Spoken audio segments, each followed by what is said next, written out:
Kaganinang buntag misulod sa Philippine Area of Responsibility ang Bagyong Basyang ug ginatumbok niini karon ang Surigao del Sur. Philippine Coast Guard dunay pahimangno karong dunay pagdaot sa panahon.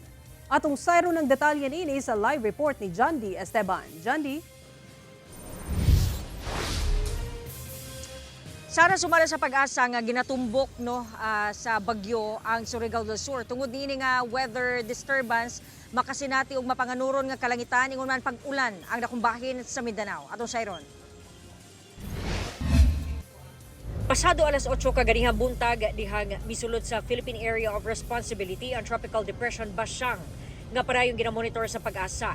Ginatumbok niini ang Surigao del Sur ug posibleng mukusog pa ug mahimong tropical storm category una maglandfall kadlaw sa Biyernes, February 6. Ang iyang forecast track is Caraga region ang iyang possible landfall. In Hinatuan or in Surigao del Sur. Sa karon ang mga munisipyo o southern portion of Surigao del Sur naa karon sa tropical cyclone wind signal number 1 as of 4 o'clock kanihang buntag.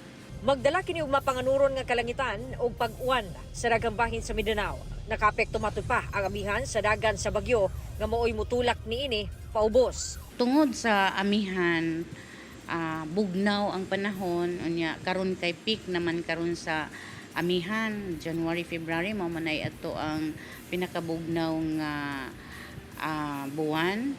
Then na ay high pressure sa taas. So ang mga bagyo dili nakasaka kay itulak sa hanging amihan nga bugnaw, so niara siya sa ubos mostly ang iyang track. Giabisuhan ang publiko nga mag-igmat ilabi na ang mga mulawig sa kadagatan nga magbinantayon ug kanunay mutuman sa travel advisory nga ipagula aron masiguro ang kaluwasan taliwala sa pagdaot sa panahon. I would like to remind the public, especially our mga seagoing mga kababayan na not to venture into the seas during unfavorable weather conditions. Kinahanglan sabdaw nga seryosohon ang pagsuwat sa pangalan sa manifesto. There are other personalities na tinitake into a joke lang nila. Hindi po nila pangalan ang nilalagay. Iba-iba po ang nilalagay nila na pangalan. Kailangan po natin ang inyong identity para po sa mga pagkakataong hindi po kanais-nais. Meron po tayong hahanapin. Alam po natin ang ilan ang ating hahanapin at sino ang ating mga hahanapin. Always follow regulations. Huwag na po tayong maghanap pa ng ibang paraan upang makalusot. Sara, base sa weather bulletin sa pag-asa, gipailawom na sa tropical cyclone wind signal number 1 ang Surigao del Sur, eastern portion sa Surigao del Norte, lakip na ang Surigao, Bukas Grande Islands. Sara. Okay, daghang salamat, Jandy Esteban.